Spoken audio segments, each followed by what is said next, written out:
Il y a un bureau politique ce soir à l'UMP. On va parler beaucoup de la présidentielle et notamment des primaires pour désigner le candidat de la droite à cette présidentielle. Et puis eh bien, il y a les régionales bientôt, maintenant que les départementales sont passées. Et la personne qui va représenter l'UMP à ces régionales est dans nos studios. Madame Valérie Pécresse, députée des Yvelines.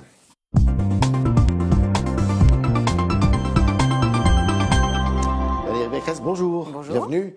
Alors c'est une réunion ce soir du bureau politique, vous y assistez j'imagine. Bien sûr. Est-ce que les règles qui ont été posées sur la table vous paraissent convenir ? Oui, je crois qu'il faut saluer le travail remarquable de Thierry Solaire qui a réussi à mettre autour de la table, j'allais dire, toutes les sensibilités de l'UMP et tous les talents pour accoucher d'une charte qui objectivement est bien faite, qui est claire, qui explique bien que ce seront des primaires ouvertes à la droite et au centre, que les règles évidemment pour les candidats de l'UMP ne seront pas tout à fait les mêmes que celles pour les candidats centristes, oui, parce que nous avons plus de militants, plus d'élus, donc c'est normal que les règles de présentation soit plus stricte et qui donne un calendrier. Il y a quelques réticences qui se sont manifestées. Madame Kosciusko-Morizet, Monsieur Bertrand, qui disent que notamment le soutien, le parrainage de 25 députés, c'est beaucoup. 25 parlementaires, c'est beaucoup. La question, c'est savoir combien de candidats on veut à cette primaire et le risque qu'on a à abaisser trop le nombre des soutiens, c'est d'avoir une primaire à 12 candidats. C'est possible ça, ou 10 candidats. Si on baisse trop le nombre de parrains, qu'est-ce qui empêche ? L'idéal, ça serait quoi ? Moi, je crois que les socialistes ont donné un beau visage à la primaire qu'ils avaient faite en 2011, avec 4 ou 5 candidats. À 4 ou 5 candidats, je pense qu'on... Plus un centriste, alors ? À 4 ou 5 candidats, y compris un centriste. Y compris un centriste. À 5 candidats, mettons 5 candidats. 6 candidats, déjà, ça commence à devenir difficile. Je pense qu'à 5 candidats, on arrive à représenter, j'allais dire, toutes les familles de la droite, toutes les sensibilités. C'est ça qui est important dans une primaire, c'est que chacun se sente représenté. Si le président de l'UMP se présente à cette primaire, doit-il démissionner? C'est un débat qui naît, ça. Alors ça, c'est prévu par les statuts. Moi, je pense qu'évidemment, il doit démissionner suffisamment longtemps avant pour que la primaire se déroule de manière... Si ça a lieu au mois de novembre, par exemple, comme ça semble être le cas. Bon, écoutez, il me semble que démissionner 6 mois avant, ça me paraît bien. On va en juin, ça me paraît bien. Avant l'été. Si on décide septembre, ce sera parfait. Moi, ce que je souhaite, c'est que ne se reproduise pas ce que nous avons vécu pendant l'élection de la présidence Copé-Fillon, c'est-à-dire un mélange des genres où finalement le président du parti est quand même le leader du parti. Donc s'il est aussi candidat, il n'est pas un candidat comme les autres. Nicolas Dupont-Aignan, il aurait sa place dans cette primaire? Il faut signer une charte qui dit qu'on adhère aux valeurs de la droite et du centre. Je ne suis pas sûr que Nicolas Dupont-Aignan adhère aux valeurs de la droite et du centre. C'est à lui de le dire. Alors, il vous répond, pas à vous, mais il répond à l'UMP, c'est un travestissement de la Ve République, un moyen d'amuser les galeries, de choisir un acteur d'un film dont le scénario est déjà écrit. Vous voyez que j'avais anticipé sa réponse. C'est complètement faux ce qu'il dit. C'est pas du tout un scénario déjà écrit. On l'a vu d'ailleurs au Parti socialiste. Je pense que les choses sont extrêmement ouvertes. Bien évidemment, Nicolas Sarkozy est le président du parti et il sera renforcé par d'éventuelles victoires futures. Valérie Pécresse soutiendra-t-elle Nicolas Sarkozy, François Fillon ? François Fillon, puisque vous avez soutenu François Fillon jusqu'ici.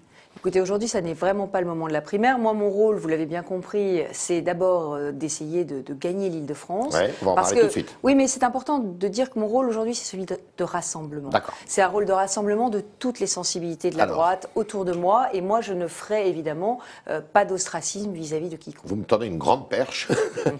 Madame Joanneau, qui est élue de l'UDI, donc les centristes, elle souhaite se présenter en Île-de-France, donc contre vous. Comment ça va se passer ? Non, mais nous avons vocation à nous réunir. La droite et le centre devront être réunis au plus tard pour le deuxième tour. Mais au plus tard pour le deuxième tour, c'est une évidence pour moi et je pense que c'est une évidence aussi pour Chantal. Mais ce que je tire comme enseignement des départementales, c'est que les électeurs ont plébiscité l'union dès le premier tour de la droite et du centre, très largement. Donc il faut continuer. Et moi, je crois qu'il ne faut pas les décevoir parce que c'est assez difficile à comprendre que on ait une très jolie victoire d'unité face au Front National, face à la gauche, au départemental, et qu'on montre le spectacle de la division à l'élection qui suit. C'est une négociation qui se déroule entre vous et Mme Joanneau, ou entre les états-majors, Nicolas Sarkozy à l'UMP et M. Lagarde à l'UDI? Moi, ce que je peux dire, et c'est ce que j'ai dit à Nicolas Sarkozy, c'est que je suis prête à faire l'alliance dès le premier tour avec les centristes, d'ailleurs qui eux-mêmes sont divisés entre les Modem et les UDI. Pour l'instant, il n'y a pas de liste commune. Donc moi, je suis prête à faire l'union, à faire l'union dès le premier tour, l'union la plus large possible. Moi, je veux faire l'union pour l'alternance. Et cette union pour l'alternance, elle peut être la plus large possible. Moi, je tends la main. Alors, après, c'est à l'UDI de la saisir ou pas. Question gratuite. Vous pouvez gagner. Je parle du scrutin contre Mais vous savez, moi, j'ai perdu cette élection régionale en 2010. J'ai commis énormément d'erreurs en 2010. J'en ai tiré les enseignements.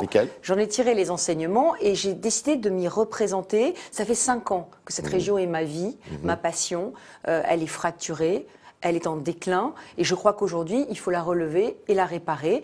On n'aura pas 36 chances de rattraper Londres, de rattraper Berlin ou de rattraper les grandes métropoles du monde. Aujourd'hui, Paris, on quitte l'Île-de-France, les jeunes s'en vont, les retraités s'en vont, les familles s'en vont parce qu'il fait meilleur vivre. Pas Paris. Paris, semblerait que l'attractivité économique de Paris se renaisse un peu. Non, alors l'attractivité économique de Paris renaît après 3 ans de déclin, donc comme c'est en pourcentage, il faut se méfier des chiffres. Elle renaît pourquoi? Parce qu'on se fait racheter nos entreprises. D'accord. Et ça n'est pas de l'attractivité. Ça ne c'est pas des investissements qui créent de l'emploi. C'est de l'investissement pour prendre la richesse française et l'emmener ailleurs. Et ça, vous le dites à Chantal Joanneau pour qu'elle vous rallie?